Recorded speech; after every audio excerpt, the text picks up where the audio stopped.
Welcome to QueerStory, where we uncover the revolutionary lives of LGBTQ+ icons who reshaped history.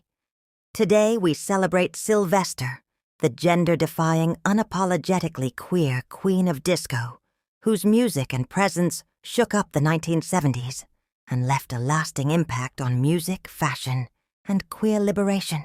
This is the story of a Black, openly gay, and gender-fluid artist who refused to be anything but himself in an era that demanded conformity. Sylvester was more than just a singer. He was a force of nature, a beacon of self-expression, and a revolutionary in the fight for queer visibility. From the church choirs of Los Angeles to the underground drag theaters of San Francisco, from disco superstardom to the front lines of the AIDS crisis, Sylvester's story is one of bravery, resilience, and unfiltered joy. Sylvester James Jr. was born on September 6, 1947, in Los Angeles, California, into a deeply religious Pentecostal household.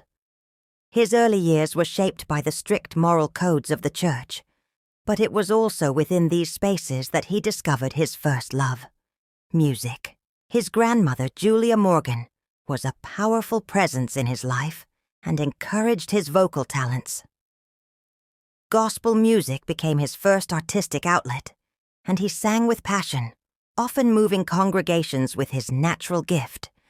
However, despite his talent, he struggled to fit into the rigid gender and behavioral expectations of his religious community.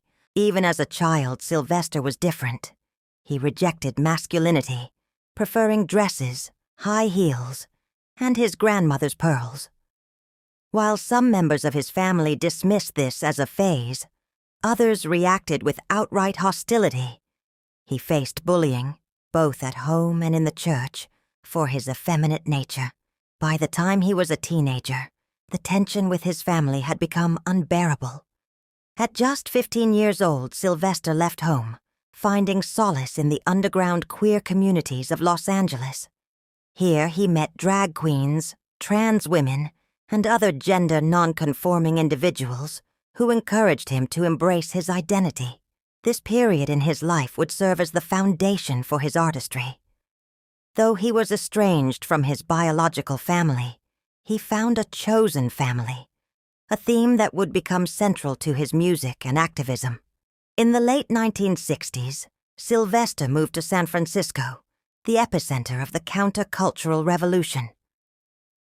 The city's thriving queer scene gave him the freedom to express himself without fear, and he quickly became a fixture in its underground arts movement. It was here that he joined the Coquettes, a radical psychedelic drag theater troupe. The Coquettes were famous for their glitter-drenched avant-garde performances, blending drag, political satire, and surrealism. Sylvester, with his unmatched vocal power and theatrical flair, stood out immediately. But while the Coquettes leaned heavily into camp and parody, Sylvester had bigger ambitions. He saw himself as a serious musician, not just a novelty act.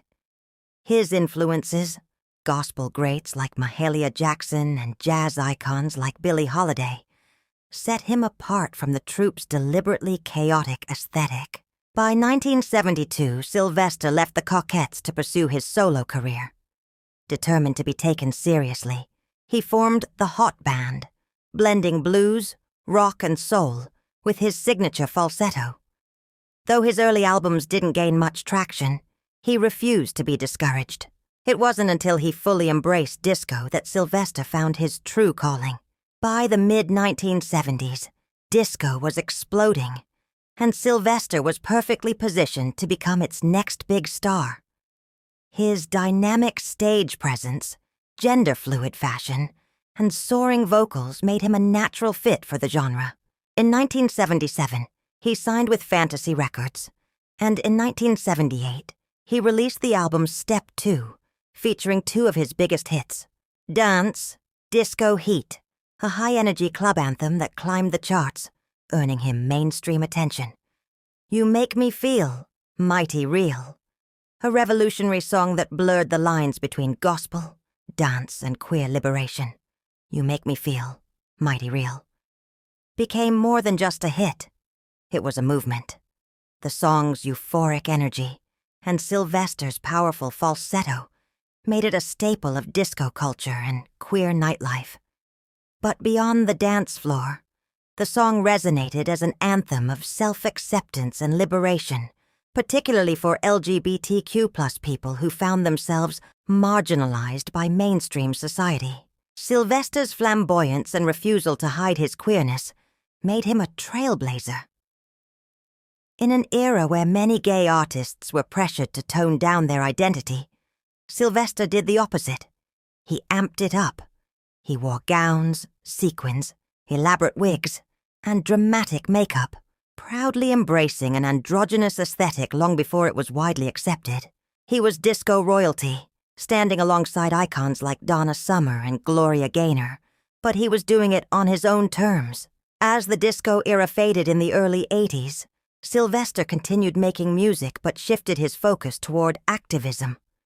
As the AIDS epidemic devastated the LGBTQ+ community, Sylvester watched as friends, lovers, and collaborators were taken by the disease, many in silence, as the U.S. government refused to acknowledge the crisis. He refused to stay silent. Sylvester used his platform to raise awareness and demand action, supporting organizations like Projecto Open Hand and the AIDS Emergency Fund. In 1988, Sylvester himself was diagnosed with HIV/AIDS. Despite his declining health, he remained fiercely visible. His final public appearance at the 1988 Castro Street Fair was a defining moment. Though frail and in a wheelchair, he arrived draped in jewels and radiating dignity.